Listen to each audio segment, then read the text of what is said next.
BRS ఓటమి frustration తో అడ్డగోలు విమర్శలు చేస్తున్నారన్నారు మంత్రి కొండా సురేఖ. బీఆర్ఎస్ పాలనతో విసిగిపోయిన ప్రజలు కాంగ్రెస్ ను గెలిపించారన్నారు. వచ్చే టర్మ్ కూడా తామే అధికారంలోకి వస్తామన్నారు. వారానికి 2-3 రోజులు పార్టీ నేతలతో మాట్లాడతానని సీఎం రేవంత్ సమీక్షా సమావేశంలో చెప్పారన్నారు మంత్రి కొండా సురేఖ.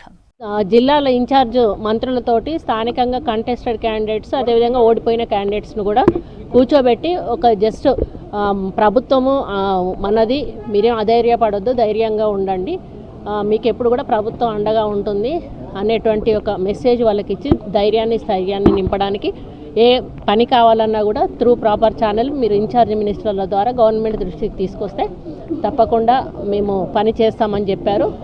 26 జనవరి తర్వాత ఏదైతే దావోస్కి వెళ్ళొస్తారో వచ్చిన తర్వాత గతంలో రాజశేఖర రెడ్డి గారు ఎట్లయితే 2 గంటల సమయం పార్టీ ప్రజల కోసం పార్టీ కోసం కేటాయించడం జరిగిందో ముఖ్య నాయకుల కోసం, ఆ విధంగా 4 to 6 ఏదో టైం చెప్తాను, ఆ టైంలలో వచ్చి మీ సమస్యలు ఏమైనా ఉంటే మాకు చెప్పొచ్చు అని వారికి ధైర్యాన్ని నింపడం. ఎందుకంటే నేను 3 మీటింగ్లలో కూర్చున్నాను అంటే వారంలో 2 రోజులో 3 రోజులో ఆ టైం కూడా చెప్తాను చెప్పారు. జనరల్గా అదే ప్రజా పాలనలో వచ్చిన కార్యక్రమాలు ఏవైతే ఉన్నాయో అవన్నీ ప్రజల్లోకి తీసుకెళ్ళడానికి ప్రతి ఒక్కరు కూడా కష్టపడాలి. ఇంటింటికి కూడా తిరిగి అర్హులైన వాళ్ళందరినీ కూడా లబ్ధిదారుల ఎంపికలో మీరు కూడా భాగస్వాములు కావాలి. అనర్హులను ఎవరిని కూడా మనం సెలెక్ట్ చేయొద్దు.